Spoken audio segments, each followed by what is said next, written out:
बिस्मिल्लाहिर्रहमानिर्रहीम। अस्सलामुअलैकुम। आज हम क्लास 10 एक्सरसाइज 6.3 में क्वेश्चन नंबर 9 करेंगे। क्वेश्चन है find median Q1 Q3 and mode from the following distribution graphically. ये डिस्ट्रीब्यूशन हमारे पास गिवन है, क्लासेस और फ्रिक्वेंसी है इसकी। इसके लिए median, first quartile, third quartile और मोड फाइंड करना है। तो मीडियन, जिसको हम सेकंड क्वार्टाइल भी कह सकते हैं, और Q1 और Q3 हम ओगेव से यानी कम्युलेटिव फ्रिक्वेंसी पॉलीगॉन से फाइंड करेंगे, और मोड हम फाइंड करेंगे हिस्टोग्राम से। तो सबसे पहले मैं मीडियन Q1 और Q3 फाइंड करूंगा। तो इसके लिए मैं एक कम्युलेटिव फ्रिक्वेंसी टेबल बनाऊंगा और इससे मैं कम्युलेटिव फ्रिक्वेंसी पॉलीगॉन बनाकर ये तीनों हम फाइंड कर लेंगे। तो कम्युलेटिव फ्रिक्वेंसी टेबल बनाते हैं। पहले कम्युलेटिव फ्रिक्वेंसी टेबल के लिए 4 कॉलम्स मैंने बना लिए हैं। एक है क्लासेस, इसके हम क्लास बाउंड्रीज लेंगे। फ्रिक्वेंसी हमारे पास गिवन है और कम्युलेटिव फ्रिक्वेंसी हम फाइंड करेंगे। तो क्लासेस पहले मैं लेता हूँ। पहला क्लास है हमारे पास 10 to 14, सेकंड क्लास है 15 to 19, इसके बाद है 20 to 24, फिर 25 to 29 और लास्ट है हमारे पास 30 to 34। इसकी क्लास बाउंड्रीज लेंगे तो लोअर क्लास बाउंड्री हो जाएगी इसकी 9.5 और अपर क्लास बाउंड्री हो जाएगी 14.5 और इसकी 14.5 और अपर क्लास बाउंड्री हो जाएगी 19.5। 0.5 हम कम कर लेंगे इससे लोअर से, और 0.5 हम ऐड कर लेंगे अपर के साथ। तो इसकी लोअर क्लास बाउंड्री हो जाएगी 19.5 और इसकी 24.5, इसकी 24.5 और अपर क्लास बाउंड्री 29.5 और इसकी लोअर क्लास बाउंड्री हो जाएगी 30 माइनस 0.5 तो 29.5 और 34 प्लस 0.5 तो 34.5। फ्रिक्वेंसी भी हमारे पास टेबल में गिवन है। इसकी फ्रिक्वेंसी है 1, फिर 3, फिर 7, फिर 12 और 2। कम्युलेटिव फ्रिक्वेंसी के लिए ये अपनी जगह पर आ जाएगा। फिर हम ये और ये ऐड कर लेंगे तो 4 plus 7 is equal to 11, 11 plus 12 is equal to 23 और 23 प्लस 2 इज इक्वल टू 25।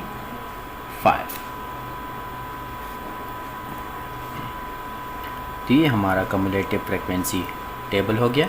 और अगर हम इनको ऐड कर लें तो इससे आएगा 25।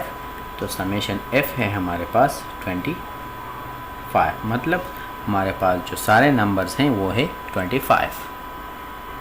अब मैं इस टेबल के लिए कम्युलेटिव फ्रिक्वेंसी पॉलीगॉन बनाऊंगा। तो कम्युलेटिव फ्रिक्वेंसी पॉलीगॉन बनाते हैं। इसके लिए कम्युलेटिव फ्रिक्वेंसी पॉलीगॉन के लिए हम x एक्सिस पर अपर क्लास बाउंड्रीज लेंगे और y एक्सिस पर हम इसकी कम्युलेटिव फ्रिक्वेंसी लेंगे। तो मैं ग्राफ बनाता हूँ इसका। इस तरह से एक ग्राफ बनाया है मैंने। एक्स एक्सिस पर मैंने ली है अपर क्लास बाउंड्रीज जो कि हमारे पास टेबल में है 14.5, 19.5, 24.5, 29.5 और 34.5। और वाई एक्सिस पर मैंने कम्युलेटिव फ्रिक्वेंसी ली हुई है जो कि मैंने ली है इसके लिए स्केल 3। तो 3, 6, 9, 12, 15, 18, 21, 24 और 27।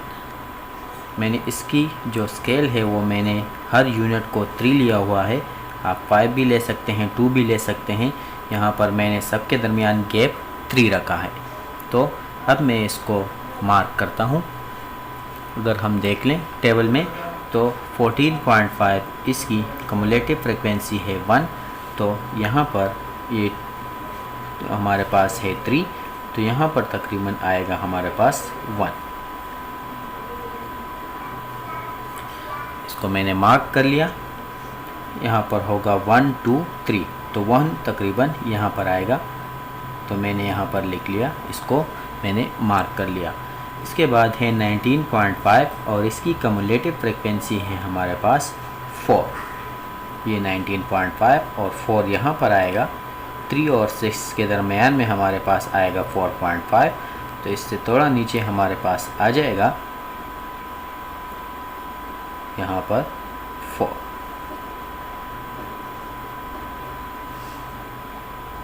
इसके बाद है 24.5 और इसकी कम्युलेटिव फ्रिक्वेंसी है 11। 24.5 ये 9 है, 10 और 11, 12 से थोड़ा नीचे 11 आएगा और 24.5 के सामने यहाँ पर हम इसको मार्क कर लेंगे। इसके बाद है 29.5 और इसकी कम्युलेटिव फ्रिक्वेंसी है 23, तो ये 29.5 है और ये 24 से थोड़ा नीचे यहाँ पर हम इसको मार्क कर लेंगे, तो ये हमारे पास हो जाएगा 23।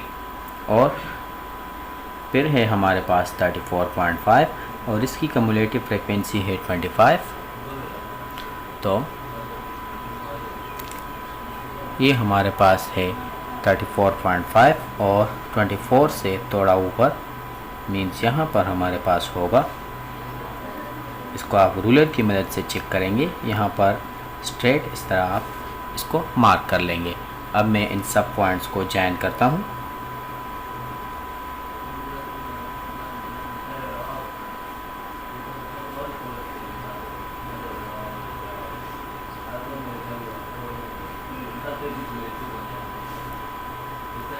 ये हमारा हो गया ऑगिव। अब हम इस ऑगिव से मीडियन Q1 और Q3 फाइंड करेंगे। इसके लिए अब हम वो ग्रुप यूज़ करेंगे जिसमें हमारे पास ये आएगा। सबसे पहले मैं मीडियन का ग्रुप फाइंड करूँगा।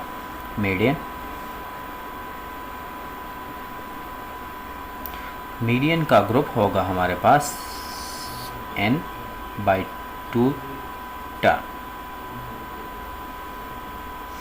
तो n है हमारे पास यहाँ पर 25, क्योंकि सारे नंबर्स अगर हम ऐड कर लें फ्रीक्वेंसी के तो हमारे पास है 25/2 टर्म हो जाएगा हमारे पास। 25/2 से आता है 12.5। 12.5 टर्म जो होगा हमारे पास, उसमें मीडियन जो है वो लोकेट करेगा। तो 12.5 हम देखते हैं कि हमारे पास कहाँ पर आता है कम्युलेटिव फ्रीक्वेंसी में। इसके साथ साथ में फर्स्ट क्वार्टाइल यानी Q1 भी फाइंड करता हूँ। तो Q1 हमारे पास बराबर होगा n/4 टर्म। n है हमारे पास 25/4 टर्म हो जाएगा। तो 25 को 4 से डिवाइड करते हैं, इससे आता है 6.25। तो 6.25 टर्म हो जाएगा। और इसी तरह Q3 हमारे पास बराबर होगा 3n/4 टर्म। तो 3 × n है हमारे पास 25/4 टर्म हो जाएगा। तो 325 = 75/4, तो इससे आएगा 18.75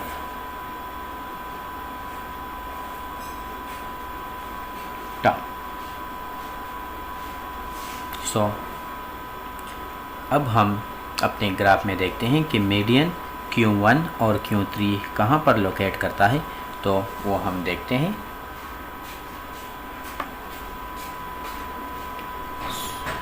अगर हम देख लें तो मीडियन है 12.5, मीन्स यहाँ पर आएगा 12.5। 12 और 15 के दरमियान हमारे पास आएगा यहाँ पर मीडियन। तो ये होगा हमारे पास 3 पार्ट्स में हम डिवाइड कर चुके हैं इसको। तो यहाँ पर 12 से थोड़ा ऊपर आएगा 12.5। अब हम इसको जॉइन कर लेंगे इस ऑगिव के साथ।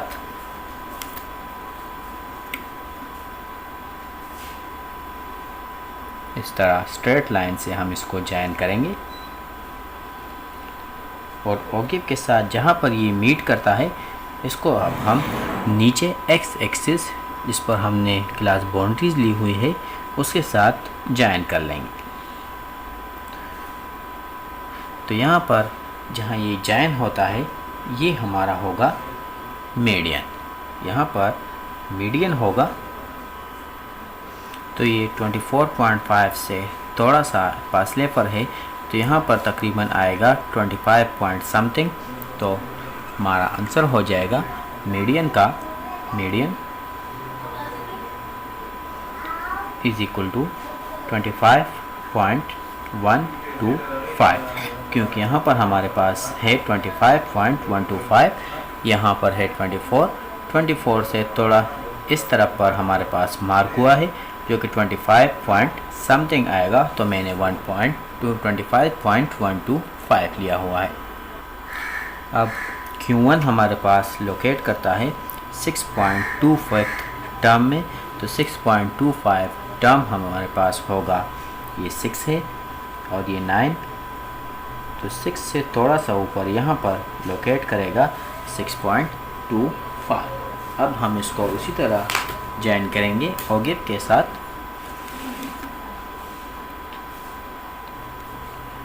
ये जॉइन हो गया ओगिप के साथ और उसको अब हम नीचे जॉइन कर लेंगे।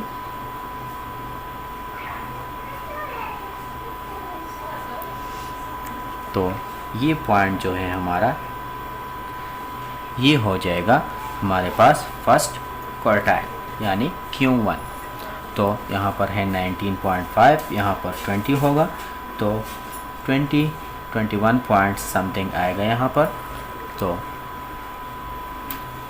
21 से थोड़ा ऊपर, तो Q1 हो जाएगा हमारे पास 21.107।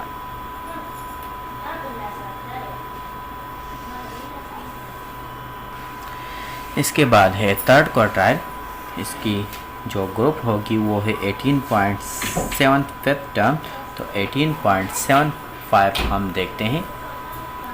तो ये है 18 और ये 21, तो 18 से थोड़ा ऊपर यहाँ पर लोकेट होगा 18.75।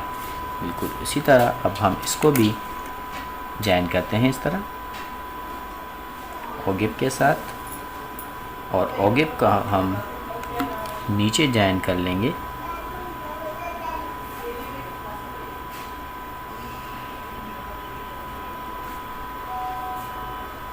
तो ग्राफ में ये 24.5 और 29.5 के दरमियान में आता है।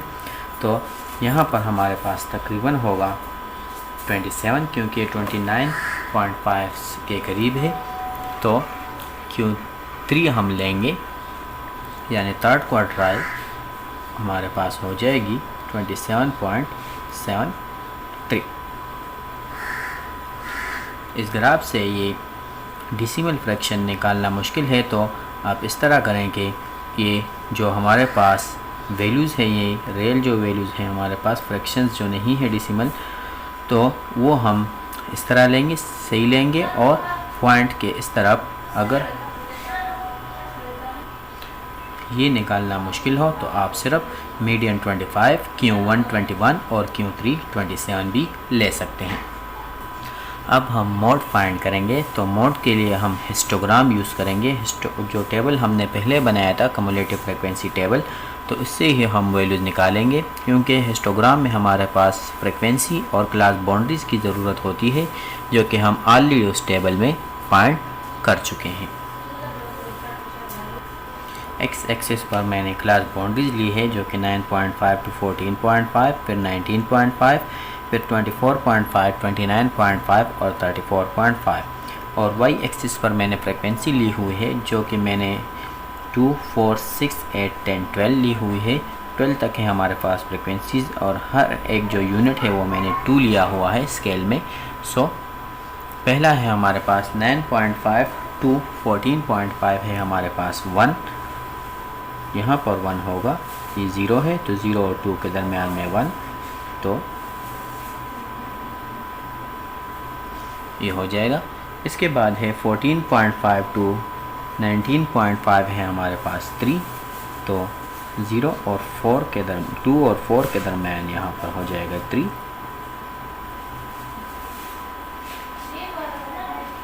इसके बाद है 19.5 टू 24.5 और इसकी फ्रिक्वेंसी है हमारे पास 7, जो कि 6 और 8 के दरमियान में आएगा।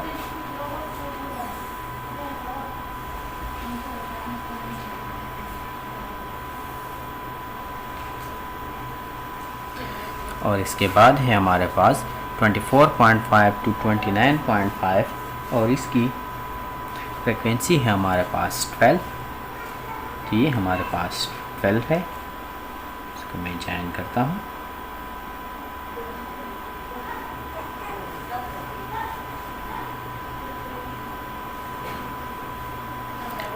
और इसको मैंने इस तरह ज्वाइन कर लिया 12 के साथ।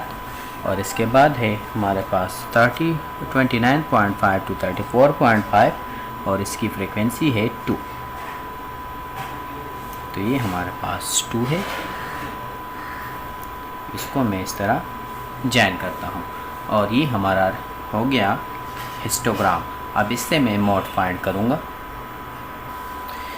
ये हमारे पास मॉडल क्लास हो गया क्योंकि इसकी फ्रिक्वेंसी सबसे ज़्यादा है, तो मोड यहाँ पर लोकेट होगा, तो वो हम अब फाइंड करेंगे। तो इसको इस तरह ज्वाइन कर लेंगे, इससे जो प्रीवियस हो उसकी अपर क्लास बाउंड्री इस मॉडल की अपर क्लास बाउंड्री के साथ हम इस तरह ज्वाइन कर लेंगे और इसी तरह इसके बाद जो आने वाला हो उसकी लोअर क्लास बाउंड्री हम इस मॉडल ग्रुप के अपर क्लास बाउंड्री के साथ ज्वाइन कर लेंगे।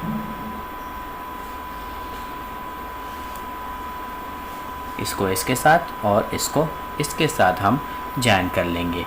तो ये पॉइंट जो होगा हमारे पास, यहाँ पर हमारे पास मोड एग्जिस्ट करेगा। तो मीन्स इस पॉइंट पर हमारे पास होगा मोड। तो यहाँ पर हमारे पास मोड है, तो ये हो जाएगा हमारे पास। तो ये 24.5 और 29.5 के दरमियान में ये हमारे पास ये 5 पॉइंट्स हो गए। अगर हम इसको 5 पॉइंट में डिवाइड कर लें तो यहाँ पर तकरीबन आएगा 26 पॉइंट। मोड हो जाएगा 26 पॉइंट समथिंग, तो 26.166 में रहता हूँ। इसमें भी इस तरह ये जो है वो निकालना आसान नहीं है, तो 26 भी अगर आप ले लें तो फिर भी आपका आंसर सही होगा।